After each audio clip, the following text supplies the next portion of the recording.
আসসালামু আলাইকুম। ভালোবাসি বাংলাদেশ থেকে মোহাম্মদ রহমান বলছি। আজ 10ই জুলাই 2025।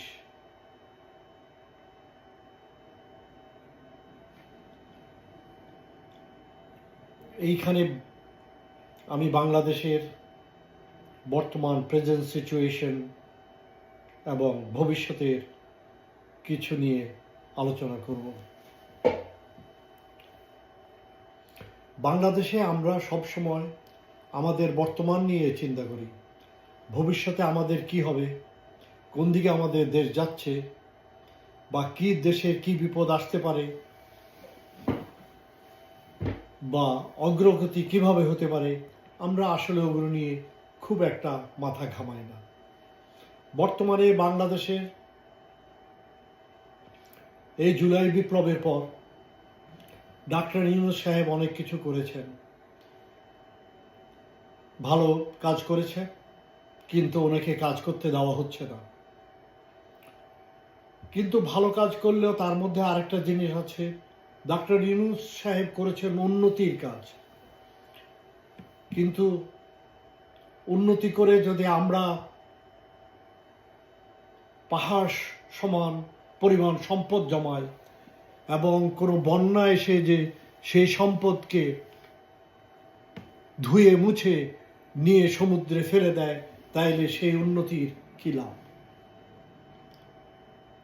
তো ডাক্তার ইউনূস যে আমাদের তিস্তা যে প্রকল্পের যে প্ল্যান করেছেন, যে উদ্যোগ নিয়েছেন, এবং আমার মতে, আমার যতটুক আমার জ্ঞানে বলে, ওনার সবচেয়ে বেশি এতে ফোকাস করা উচিত ছিলেন এবং অতি শীঘ্রই তিস্তা প্রজেক্টটা উনি সম্পূর্ণ করলে বাংলাদেশ হাজার হাজার কোটি টাকার থেকে ধ্বংসর থেকে বাংলাদেশ বেঁচে যেত। দেখেন, গত বছর আগস্টে ভারত তিস্তার সমস্ত ড্যামগুলি খুলে দিয়ে বাংলাদেশের 1/3 ভাসিয়ে দেয় এবং হাজার হাজার কোটি টাকা আমাদের ধান সম্পদ বিনষ্ট হয় এবং বহু শত বা হাজার লোক মারা যায় এবং গবাদি পশুও হাজার হাজার গবাদি পশু এতে নিহত হয়। এখন আমাদের উচিত ছিল ডাক্তার ইউনূস সাহেবের গত 2024 সালে আগস্টে তিস্তার সেই ভয়াবহ বন্যার থেকে বাংলাদেশকে রক্ষা করার জন্য সবচেয়ে আগে প্রয়োজন ছিল উনি তিস্তা প্রকল্পে এবং এই সমস্ত বাঁধ এবং এগুলো করে বাংলাদেশের মানুষকে বাঁচানো। আমাদের দেশের সবচেয়ে বড় সমস্যা হচ্ছে, আমরা দেশের উন্নতি করি কিন্তু প্রকৃতি বিভিন্ন মুসিবত, বিভিন্ন বালা, বিভিন্ন আমাদের সমস্ত উন্নতিকে ধ্বংস করে দেয়। তারপর তার থেকে বেশি ধ্বংস করে আমাদের দেশের চোর রাজনীতিবিদ, লুটেরা রাজনীতিবিদ, ধর্ষক, ভূমিদস্যু, ব্যাংক ডাকাত রাজনীতিবিদ ওরা। কিন্তু বর্তমানে আমাদের দেশকে বাঁচাতে হবে বন্যা থেকে। বাংলাদেশের নাম্বার 1 প্রজেক্ট ডাক্তার ইউনূস সাহেবকে করতে হবে বন্যা নিপীড়ন থেকে মানুষকে রক্ষা করা। ভারত আমাদের সাথে ফারাক্কাবাদ করবে না, কিন্তু আমাদেরকে আমাদেরকে ব্যবস্থা করতে হবে কিভাবে আমরা আমাদেরকে বাঁচাবো। চোর ডাকাত আমাদেরকে বাঁচাবে না, আমাদেরকে বাঁচাতে হবে আমরা। আপনার ঘরের পাহারাদার আপনি, চোর কখনো আপনাকে পাহারা দিবে না।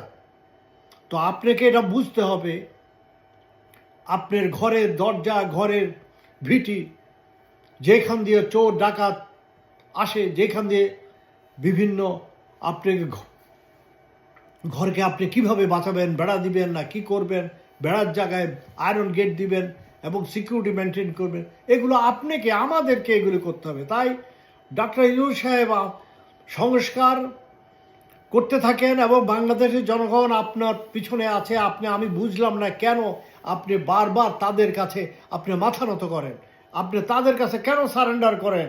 বাংলাদেশের মানুষ তো আপনার পিছনে আছে, আমরা তো আছি আপনার পিছনে। বিএনপির বাংলাদেশের জনসংঘ সংখ্যা আপনি যদি এখন এই যে হানা ভোট দিবেন, বিএনপি 10-15% বেশি ভোট পাবে না। I guarantee you doctor Yunus সাহেব, আপনি এগুলি করেন। আপনি কেন ওদেরকে এত ভয় পাচ্ছেন? ওদের কাছে আপনি মাথা নত করছেন। বাংলাদেশের কোটি কোটি জনতা, 85-90% জনতা আপনার পিছনে আছে, আপনাকেই রক্ষা করবে। তো আসেন, বাংলাদেশ সংস্কার করেন, বাংলাদেশের বন্যা হতে বাংলাদেশকে রক্ষা করেন, এর ব্যবস্থা করেন। সামনে কিন্তু আগস্ট মাস আসছে, আমাদেরকে এখনই এই বন্যার থেকে রক্ষা করার প্রিপারেশন নিতে হবে।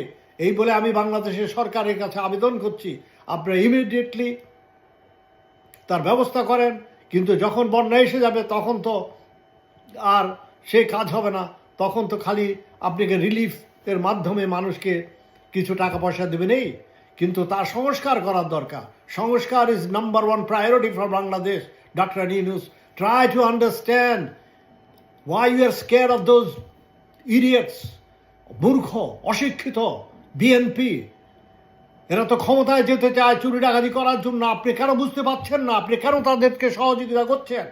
তাদের থেকে সরে আসেন, দেশকে বাঁচান। আপনাকে আমরা বিশ্বাস করেছি, আমরা চাই আপনি বিশ্বাস রাখেন। নাইলে ইতিহাসে কিন্তু আপনি এই বদমাশ চোরার হাতে যদি আপনি ক্ষমতা পায় কোনো চালবাজি করেন, তাহলে মনে করবেন ইতিহাস আপনাকে ক্ষমা করবে না। আমরা এখনও আপনাকে বিশ্বাস করি, আশা করি আপনি আমাদের বিশ্বাস রাখবেন। বাংলাদেশকে আপনি সংস্কার করেন। আপনি don't worry about election. We people are not interested in Bangladesh election. We are interested in Bangladesh সংবিধান সংস্কার এবং দেশের বন্যা এবং দেশে বিভিন্ন উন্নতির জন্য চিটাং পোর্ট বিভিন্ন জিনিস সে আমরা ভালো চাই। এই বলে আমি শেষ করছি। আসসালামু আলাইকুম।